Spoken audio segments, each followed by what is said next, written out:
The 5.4 Spiral Abyss usage rates are out, but not only that, I have tested personally over 40 teams and recorded my times on the final chamber. So in this video, we're going to give a deep dive on the current meta and talk about why the usage rates are the way they are and why I'm actually very unhappy with the current state of the Genshin Impact meta. Welcome to Jello Impact, where we build and test every single character to help you decide who you want to wish for and build. So we'll start off with the usage rates, then we'll go to my personal testing and kind of see how they compare. So we have Citlali on top. Obviously the Suani, the boss that needs cryo to freeze it, makes Citlali the top character in this abyss. No surprise here, it makes sense. Shalonen also very, very high, and Farina very high, Bennett very high, just the strongest buffers in the game.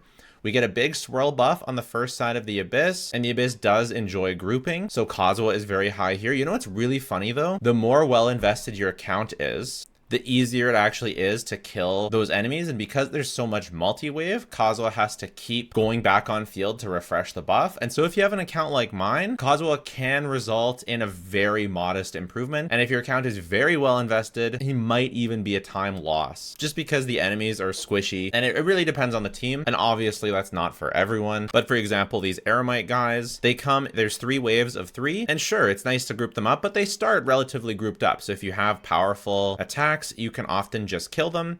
And Kazuha's buff doesn't work in multi-wave, so when another wave spawns, if you still have time on your rotation, you might lose damage by switching off Kazuha to get to them. And the same goes for this side. I did hear reports from multiple people that Kazuha just wasn't as helpful as they thought. However, if your teams are a little worse and it takes them longer to kill, for example, 1 rotation per wave, then Kazuha will be great. And I still found Kazuha pretty effective against the Earth cards because obviously they're much tankier. However, you don't need the grouping. But yeah, this is definitely one of the better Kazuha abysses we've had in a while, and especially for lower invested accounts or kind of worse teams. And then Neuvillette, obviously he's ridiculous on the first side. His AoE hits everything. Only thing that gives him trouble is the Hydro Hilichurl Rogue, which resists Hydro, but he has both Kazuha and Shalonen to shred resistances, so he has no problem killing them anyway. Mavuika, extremely high, although not as high as I think she should be. But I think it's because people kind of want cryo for the second side, and so then they want to use Citlali on the second side. But where Mavuika really shines is actually on the first side. So you kind of have to tech a different cryo onto the second side, but people don't really have cryos built, so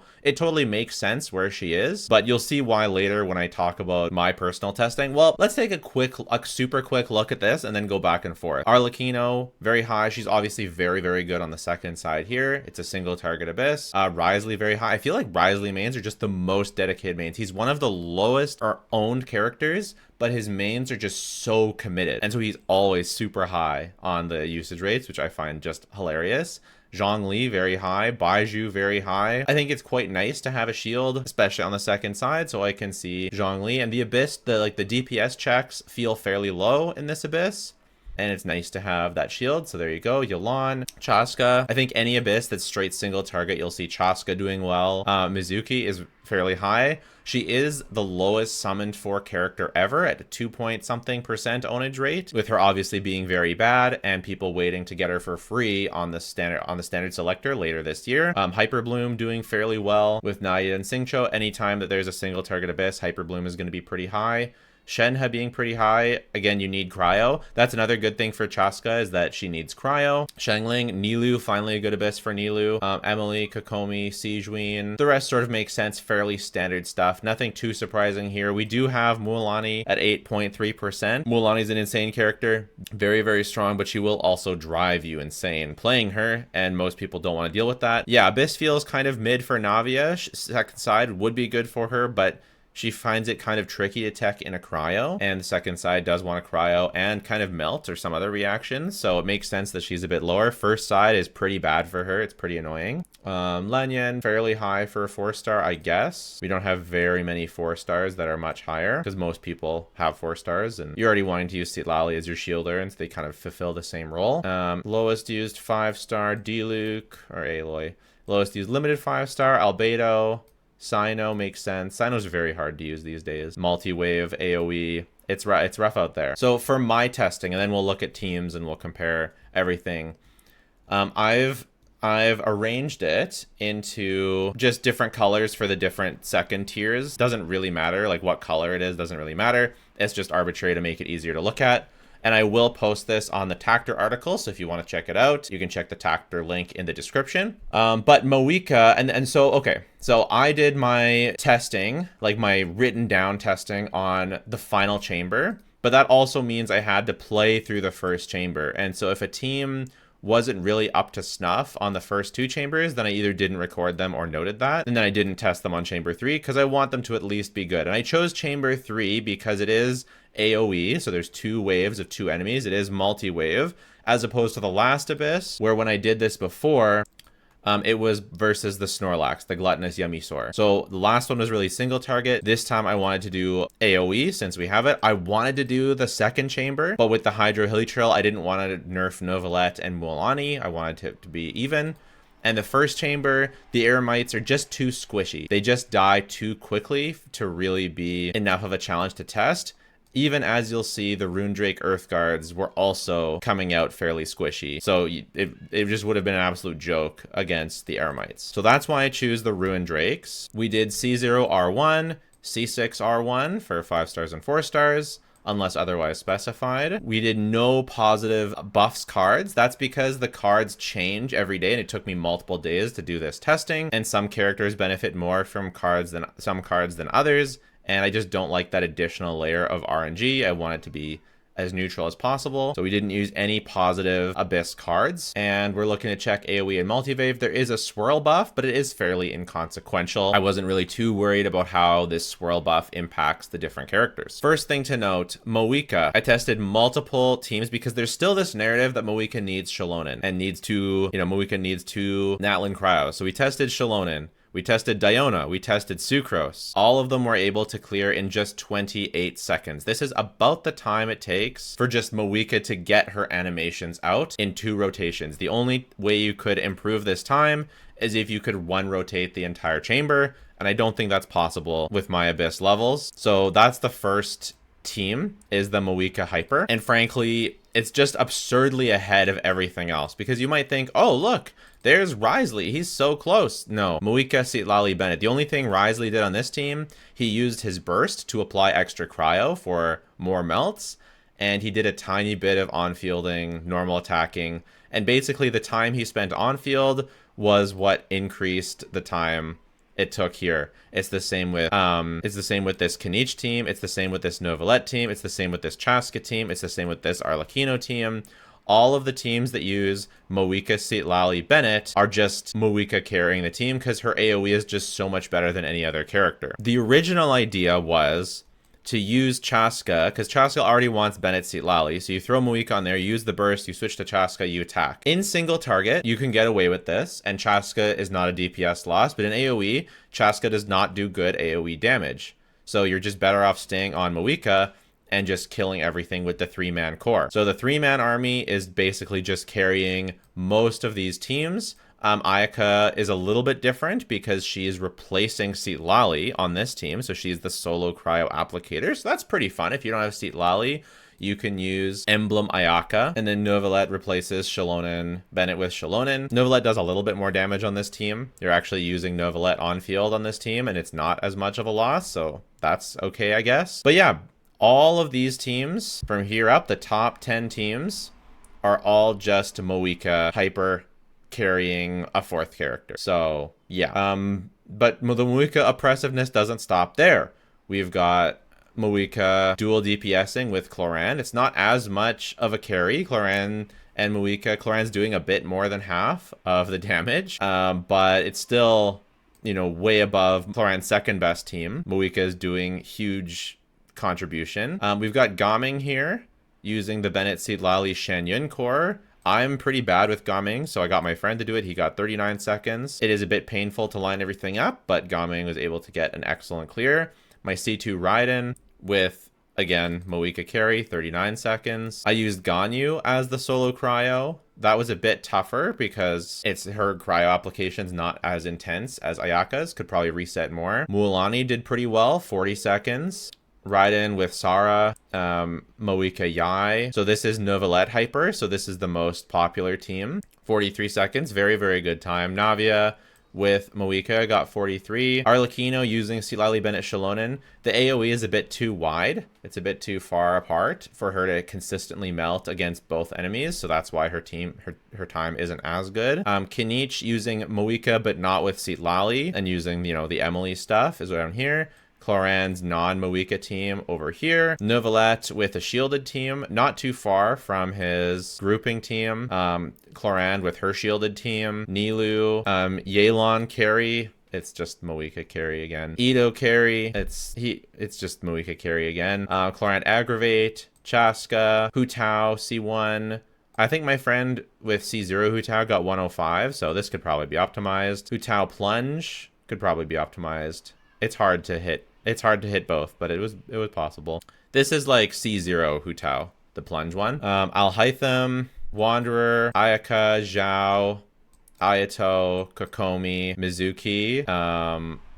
I did not like using Yoimiya. I did not like using Diluc, and I did not using Yanfei. I don't think I'll be testing them move forward. They're going down on the tier list. I just don't think that they're consistent or reliable enough. So some things that now that we've looked at everything, I just want to point out the top 1, 2, 3, 4, 5, 6, 7, 8, 9, 10 teams use Mavuika, and then the top 11, 12, 13, 14, 15 out of 20 teams use Mavuika. So if you don't count Mavuika teams, the top teams were Gaming, Mualani, Raiden C2 doesn't count because it's C2. So Gaming, Mualani, Novelette, Arlecchino, Cloran. Those are the top teams, not considering Mavuika teams. What does this mean? It means it's really scuffed. So Mavuika was used in 18 of the 40 teams. Bennett was used in 20 of the 40 teams. Shalonen was used in 14 of the 40 teams. Silali used in 13 of the 40 teams. And my problem with Mavuika is that in AoE situations, Mavuika is so oppressive that it's just better to stay on Mavuika. Any team's best team is the 3-man army of Mavuika, Silali, Bennett, and to just stay on Mavuika instead of switching to the other carry. So I think going forward, I feel like I have no choice but to ban support Mavuika from this testing. I'm going to leave 2 comments down there as a sort of poll. One of them is going to be ban Mavuika as a support. So like Mavuika Hyper, Mavuika Carry is going to be a team on here, obviously, but everyone else is not allowed to use Mavuika. And I don't care if that's using Mavuika as an off-field pyro applicator, because that's not how you use Mavuika. You should still use her burst, even if you're using her as a support. And then it's like, you just want to stay on her burst. And it's just, I don't know. It makes for a really weird meta that I don't like. And it doesn't feel like we're really pitting characters against each other. It doesn't really feel like we're testing the actual characters. It's just like, and it's not even do you synergize with Mavuika, because until we get higher DPS checks, it's just better to stay on Mavuika. And even then, it might be better to stay on Mavuika for a ton of characters. And then it's just like ridiculous. So it's like, we're assuming, okay, either you don't have Mavuika for this team or she's being used on the other side. How does this character do without Mavuika? So I'm gonna leave 2 comments down there. The options are, do you want to see Mavuika banned as a sub DPS / off fielder, or do you want to keep seeing this where the top 10 teams are all Mavuika and 15 of the top 20 teams are still all Mavuika? So you guys let me know there. And so once again, this is not meant to like be an all definitive test on the meta. Like this isn't like a definitive character ranking, but after testing all of these rankings, every single Abyss, we can get an idea of trends and get an idea of how the meta is progressing over time and what characters are sort of on top more consistently. And it also lets me keep my thoughts, right? Like Gaming is up high, Mualani is up high, but both of them were very annoying to make happen. Like we're getting into speedrunning sort of territory, which we don't want to, we don't want to do. And the last Abyss was, I couldn't get a good linear run, and then my friend used C2 Farina, so that was kind of scuffed. So that's why I generally rate Linny, Gaming, Mualani lower, is because not only do I have a hard time playing them, but clearly other people do too, right? Mualani 8.5%, Linny 6.6%, Gaming 0.6%. Yes, technically they can be very, very OP, but most people find it too hard, and I'm definitely one of those people. I have to sometimes get my friends through it. I don't want to do that. Next time I'm going to try harder to get my own, to get my own testing with them. But it is really, they are very frustrating characters. Top teams used, Mavuika used on the second side. I mean, this is her best team. I'm surprised it wasn't used more on the first side and then you just use some other cryo on the second side, but maybe it feels like people don't know how broken it is. Like, when you look at this Abyss, it's like, first wave, Mavuika one-shots them all. Second wave, Mavuika one-shots them as part of her rotation, and then third wave, one-shots them all. One-shots the entire wave here. Like, and then one-shots both waves here. Like, it's just... Yeah. Novelette very high. Baiju up here. Baiju doesn't do anything on this team, but people have him and they're still using him. So cool. Zhao is very high. I think this is great. My Zhao didn't do that well compared to other times, but it was okay. Good for Zhao. It was much more playable. Same with Freeze. It was much more playable in this Abyss. I didn't get the best time ever, but it's not too bad. I did use C1, but I didn't optimize it I just used it for comfort. I didn't optimize it for damage at all. Freeze Novelette, that makes sense. We're kind of like, this is kind of measuring a different thing than what I'm measuring. I'm measuring like somewhere between a casual and a speedrunner. Like, I'm not a speedrunner and I do not know how to optimize, but I'm also a bit more serious than most casuals. So this is sort of just like casual plus times. And this to me feels like very casual, which is fine. Also, a lot of these teams that are higher up on this list